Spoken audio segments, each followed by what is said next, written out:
তারপরে চাকরি বাকরি ছেড়ে দিয়ে একটা সময় পুরো দস্তুর আর্টিস্ট, পরবর্তীতে কাব্যিক অডিও বুক ওনারা আমাকে যখন বললেন যে তাদের সঙ্গে যুক্ত হবার জন্য, তো তাদের সঙ্গে যুক্ত হয়েছে as a consultant and business strategy, সেই সাথে ওদের লিড ভোকাল আর্টিস্ট হিসেবে। তার মানে বলা যায় আপনি 10-12 বছরের মতো কি চাকরি করেছেন? 17+। দীর্ঘ সময় ধরে। এই যে দীর্ঘ সময় ধরে আপনি চাকরি করছেন, যেটা আসলে জীবিকার সঙ্গে সম্পৃক্ত, হুট করে আপনি সিদ্ধান্ত নিলেন যে চাকরি ছেড়ে দেবেন এবং বাচিক শিল্প নিয়ে কাজ করবেন। এই জায়গায় আমি চ্যালেঞ্জটা সবার পক্ষে নেওয়া সম্ভব না। না, এটা সম্ভব না। এটার জন্য আসলে একটা সাপোর্ট দরকার, আদারওয়াইজ এটা নেওয়া সম্ভব না। এক্ষেত্রে আমি আমার স্ত্রী, উনিও পরলোকগত হয়েছেন রিসেন্টলি, ওনার প্রতি আমি ভীষণ কৃতজ্ঞ। জি, আসলে কখনো কখনো কিছু আমাদের প্রত্যেকের জীবনের সঙ্গে আসলে ইমোশনটা জড়িত, সেটাকে আসলে কন্ট্রোল করেই আমাদেরকে সামনের দিকে এগোতে হয়, আমাদেরকে সব কাজ করতে হয়।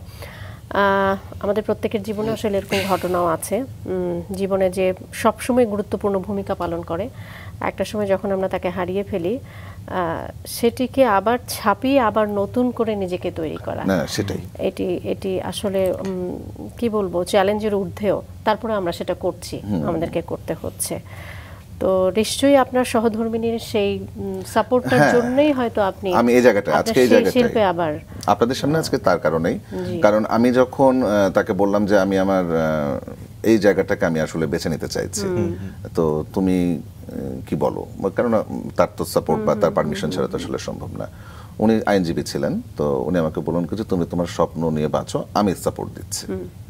তো ওই সময়টাতে সকাল রাত এক করে কাজ করেছি, ভোরবেলায় FM এ যাওয়া, সেখানে শো করা, তারপরে আবার দেখা যাচ্ছে যে দুপুরবেলায় স্টুডিওতে কাজ করছি, সেখান থেকে আবার বাংলাদেশ বেতারে গিয়ে সেখানে, মানে এভাবে যখন যেভাবে শিডিউলটা ম্যাচ করা সেভাবে কাজ করে গেছে আর কি। তো আবার রাতেও শো ছিল, রাতেও শো করেছি, রাত্রে 2টা-3টার দিকে বাসায় গেছি। উনি সব পুরাটাই উনি ট্যাকল করেছেন, কোনো কিছু নিয়ে আমাকে ভাবতে হয়নি। তো এই যে ওনার এই সাপোর্টটা না থাকলে, আমি যেটা বলি সব সময়, যারা আমার স্টুডেন্ট বা যারা এই শিল্পে আসতে চায় বা যে কোনো কাজে, পরিবার কিন্তু খুব গুরুত্বপূর্ণ। নিশ্চয়ই। দীর্ঘ